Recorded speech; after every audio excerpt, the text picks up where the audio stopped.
All right, good day, ladies and gentlemen. It's Paul Harrison here from Southwest London, but you didn't need to know that. But anyway, hope everybody's exceedingly well. Great to see some of the trades that we reviewed over the last few days have done pretty well. I know some people have made some big money over certain stocks. So well done you, and well done for taking action as well, folks. It's great to see. It really is great to see. If you want to develop these skill sets as traders, it's something that you've got to be working at the whole time. And I think, hats off to people who are really staying determined and focused. And obviously, I do as much as I can to help you get to where you want to go. But you guys got to be there on the other side. So well done again for submitting stocks, for the work you're putting in, for the questions you're asking. It really is great. Okay, so first one we've got is Lakeland Financial. I see some support at around about the 23.90 mark. It's gapped a little bit. Well, it hasn't gapped a little bit. It's broken down a little bit here. So that's obviously where your stop loss is going to have to be.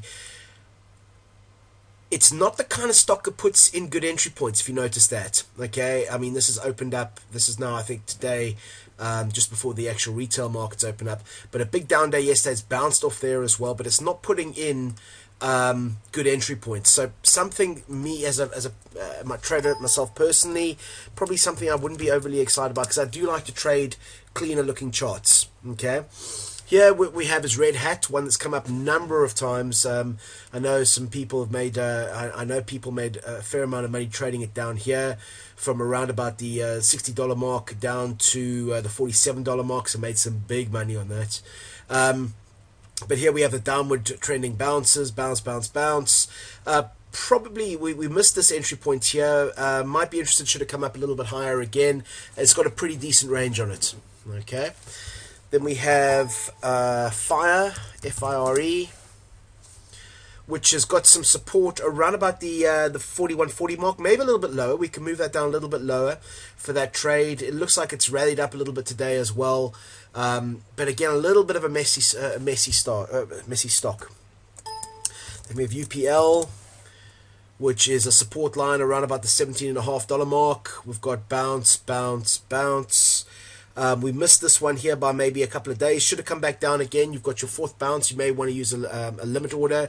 Obviously, you've got to be aware that your stop loss is going to be in this area here. Okay. Then we have a UPL. Then we have PSB, Papa Sierra Bravo.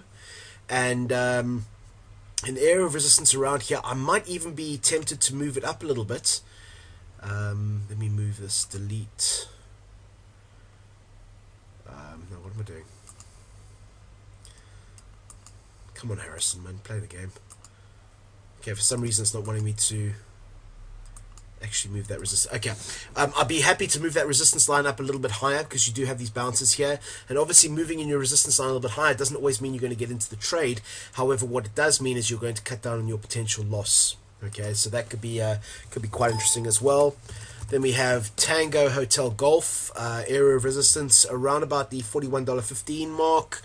Again, a stock that's a little bit choppy, doesn't always give us great entry points. It had a pretty big up day. Was it yesterday or was that today? It was yesterday. Pretty big up day. Wouldn't be surprised to see it continue going north today.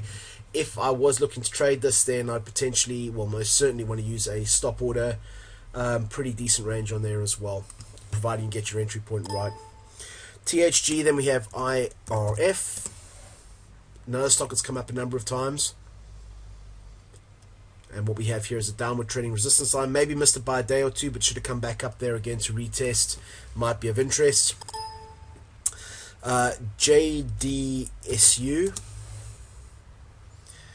Okay, what we have here is obviously an upward. We have a horizontal resistance line. Now, this kind of stock would concern me a little bit to trade. Reason being, it sold off heavily on 2 days, then rallied right back up. Wouldn't be surprised to see there was an announcement there. I would be very concerned about the stock, because obviously when we see a stock gap like that, we can find some resistance around here, because that's where previous stops and what have yous have been, or orders have been placed in order to go short. So it came up there, hit that resistance line. What you can find after a gap a lot of the time is it'll hold around there for a while, and then it'll continue up north. So I don't trade trades like that, especially stuff that has gapped very recently, because there's a lot of momentum behind it. Then we have ARMN. Oh, Yep, I couldn't find a ticker for that. ARMN.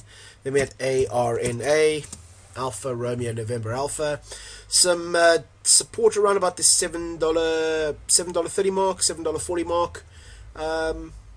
Yeah, decent range. Meh, nothing really to add to that one. Gaps a little bit from time to time, but yeah, nothing stand out there. Then we have KO. The thing with KO, the Coca-Cola Company, has come up a few times. It just, again, it strikes me as a bit of a messy stock. It gaps a little bit. There's not a huge amount of uniformity. Some degree of downward trending resistance line here again. That would have been an ideal entry point. That's not the ideal entry point. Okay, so if you had a place to trade yesterday, it was probably the best place to look at it from. Having a look at it today is probably not the best on there. Okay, KO. Then we have RIG. Again, a stock that's hit some resistance. I think over the 2-year time frame, I saw some resistance around here. As most of you know, I'm not a huge fan of trading the 2-year time frame because you're just in the trade for so much longer. But there is some resistance around about that point there, the $58 mark. But again, that probably would have been the entry point there. See, it sold off a little bit here. There was a gap here again, so I would have been a little bit concerned about trading that. Then we had NRP.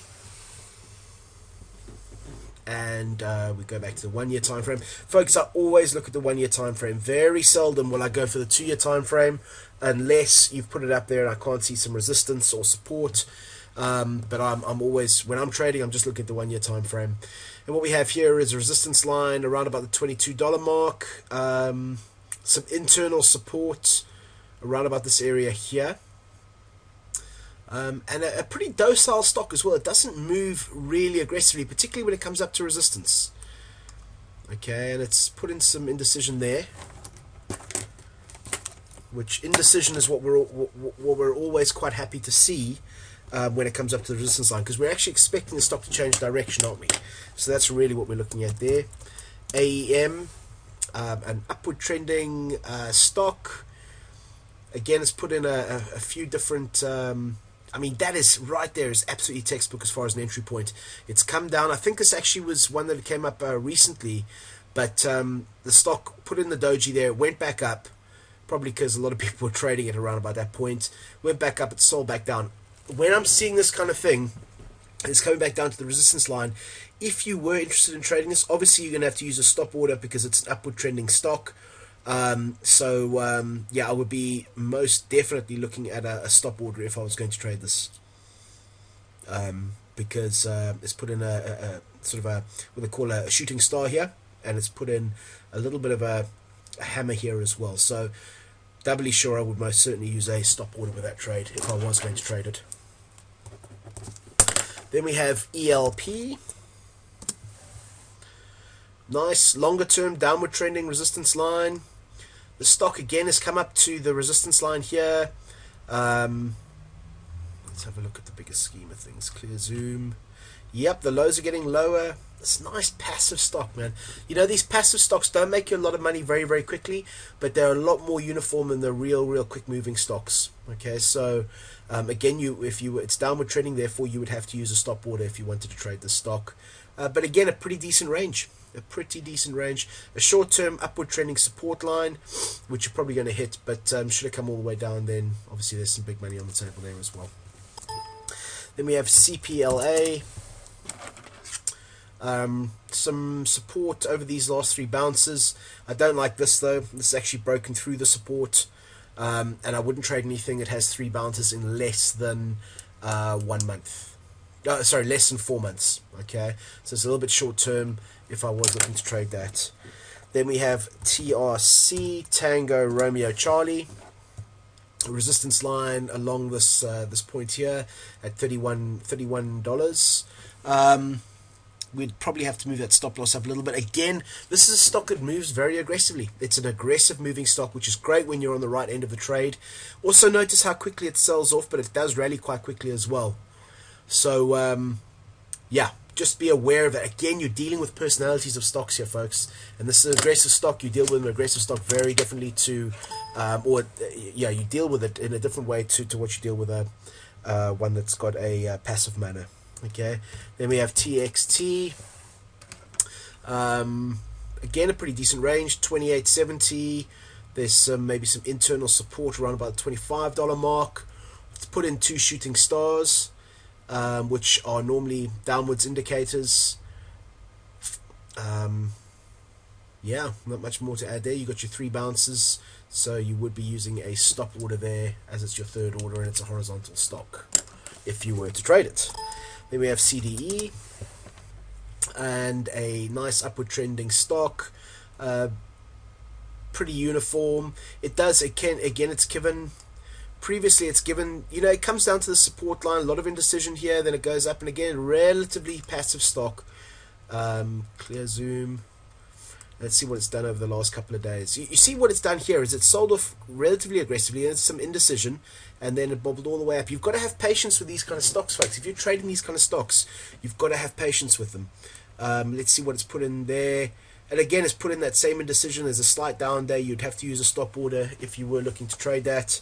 Yeah, it comes down to your ratios, I guess, and what you're looking to trade there. So, okay. All right, folks, I think that about wraps it up for this week. Again, well done. Really, really, really, you know, I don't know why I go on so much about this, but the fact of the matter is that, you know, you guys are working in order to get these results and make the returns that you're after, which is great. You know, unfortunately, somebody said to me the other day I shouldn't go on about so much about people being successful and stuff, but, you know, because it's their responsibility, which I understand, but at the same time, it's like, you know, I'm a few years ahead of people, and I know what trading's done for me and how it's helped me, not just with obviously the money and the growth and another way of making money, but also the way you see other things in life. You know, being able to, if you can develop yourself as a trader and develop the mindset around money that you can with trading, you know, if you become a good trader, the mindset around money it changes a very different area there. But you know, maybe I was just a bad person in a previous life or something, but, you know, I just really want people to get this, and if they get this, it can really change your life, and obviously the people that you do this kind of thing for as well. So I hope that works. I hope there's some good trades in there that you can make some money on, and yeah, until next week, have a fantastic weekend, and I will speak to you very soon. All the very best, folks. Cheers. Bye bye.